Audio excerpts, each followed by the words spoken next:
and be a more intimate group.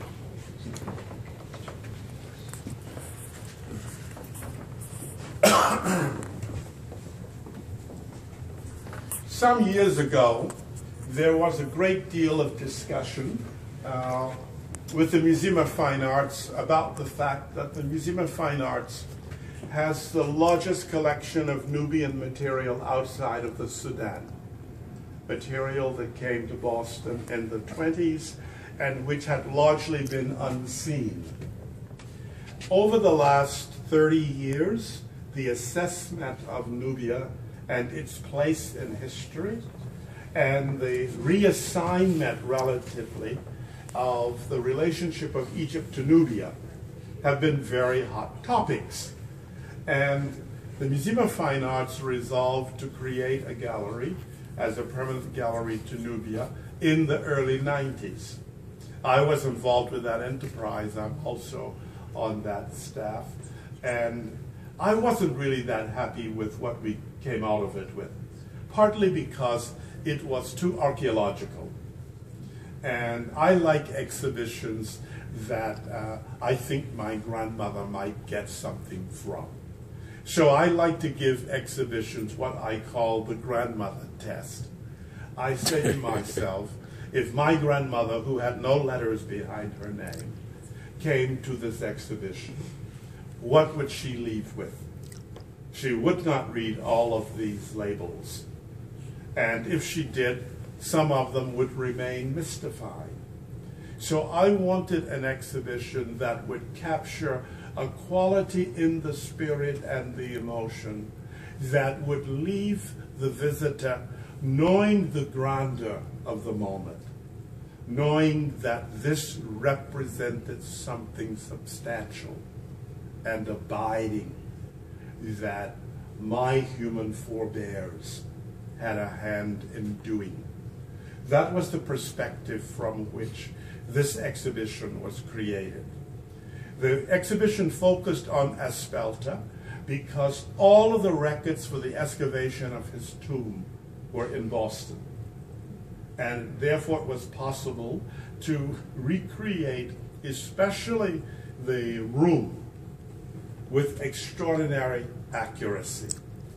So we set about to do this enterprise, and my good associate here, Pata, was one of the principals involved in helping us work through this project, because it took us 2.5 years to create the exhibition.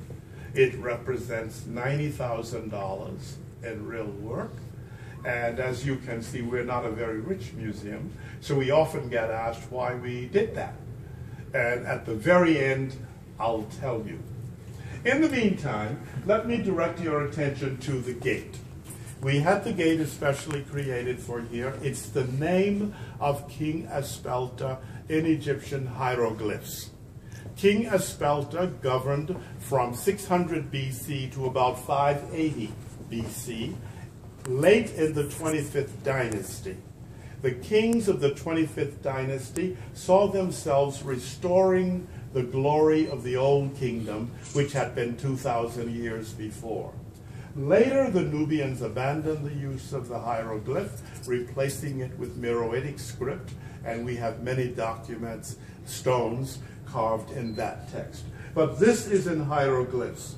The hieroglyph is a symbolic way of approaching writing. We write with the alphabet, which is essentially about lines and curves.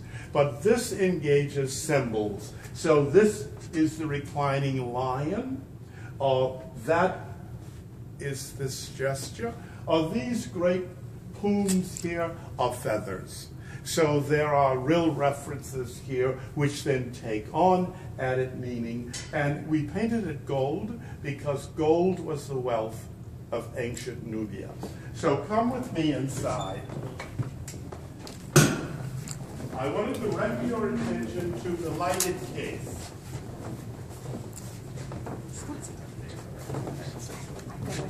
Come with a little more, and you only need to be able to see where my light is pointing.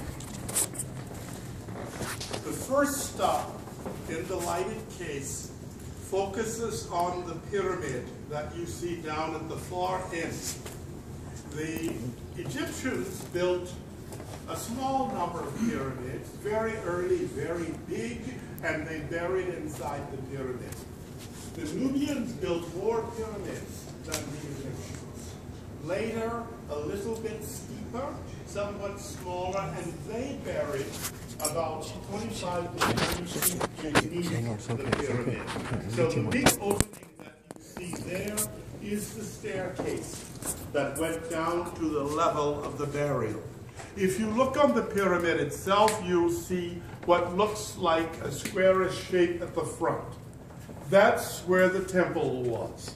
Every pyramid had a temple on the east front facing the sun. There were two crucial objects in the temple. The stele, or stone, on which was carved whose burial site it was, and the food altar. This is a Nubian food altar. The food altar was there because Egyptians and Nubians believed you had to offer food to the dead. And the food could include beer or wine, for which reason it has a spout at the back so that the excess liquid could flow off. At the next stop, you see some green-looking cups. Does everyone see them? Yes? Yes. Okay. Absolutely. These are called foundation deposits. They were never used for drinking. They were buried sometimes under the edge of the foundation of the pyramid and sometimes in cavities in the corners of the pyramid. Their purpose was to bring divine blessings on the construction of the pyramid. Behind them, you see the excavation of some foundation deposits and the skull of a young bull.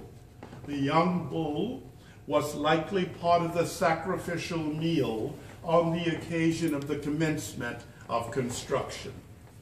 At the middle, you see a series of mummy-formed small figures. These are called shawapti. This is a word I love, and everyone is required to fill their mouth with it. Shawapti. Shawapti. Once more. Shawapti. Shawapti means answerer. They believed that Osiris, the king of the underworld, could draft the dead king to work in the afterlife. And they thought the king should not have to work in the afterlife. So when Osiris would bark an order, these Shawapti would magically come to life and carry it out. The greatest of the Nubian kings had as many as 1,000 such figures waiting in their tomb to do this work. Now, these particular ones are from the tomb of King Sen-Kamenesken, who was Aspelta's father. That gives us the grand sentence for the mouth. These are the Shawapti of King Sen-Kamenesken. So let us hear that. Sen-Kamenesken. These are the Shawapti of King Sen-Kamenesken. These are the Shawaptis of King King Sen-Kamenesken. That's good. I love it. The Medunetas. Yes. Now, let me direct your attention to the brick. This brick is such a delight because it is so much like the brick that we still use. This brick is from the actual tomb of Aspelta, and if when you have a moment you look closely, you'll see it still has flakes of gold on it. When it was in the wall, the entire wall was gilded gold. These two containers are unguent jars. An unguent is a perfume. When someone died who was royal, the body was washed and anointed with the scented oil. These were containers for scented oil. Now, these would have been made in Egypt and imported into Nubia because they're made of alabaster. And alabaster does not occur as a natural material in Sudan. So these would have had the cachet of imported objects because the Nubians were wealthy, and wealthy people always like to import things. Now here, these are amulets. An amulet is exactly the same thing that we would call a good luck charm. These were meant to protect you from spells and hexes like the evil eye. If you look closely, they all have some kind of hook through which a string could be attached so they could be worn on the body in order to serve the function of warding things off. Next to me are the canopic jars. Every mummy had 4 canopic jars into which the juicy organs of the body were put at the time of the mummification. This one is a complete jar, bottom and lid, a lid alone. These ones are models. Now, perhaps you could quickly help me identify the 4 juicy organs put into these containers. Who will give me one? The heart. No, the heart's muscle. The liver. Not the liver. There's a juicy organ. Liver. The lungs. No. Lungs, 2. Lungs. Stomach. Stomach, 3. Spleen. Intestines. So that will take care of the canopic jars. Each jar had a lid representing one of the 4 sons of the god horse. This is his baboon-headed son, his human-headed son. He also had a hawk-headed son and a jackal-headed son. Now join me in this little cul-de-sac here.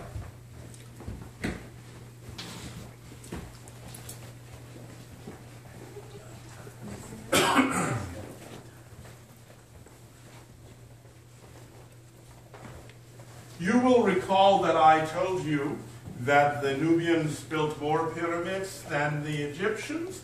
This is Nuri, which is where King Aspelta was buried. It's one of 3 burial fields for Nubian royalty. Just here alone, there are more than a dozen pyramids on this one plain.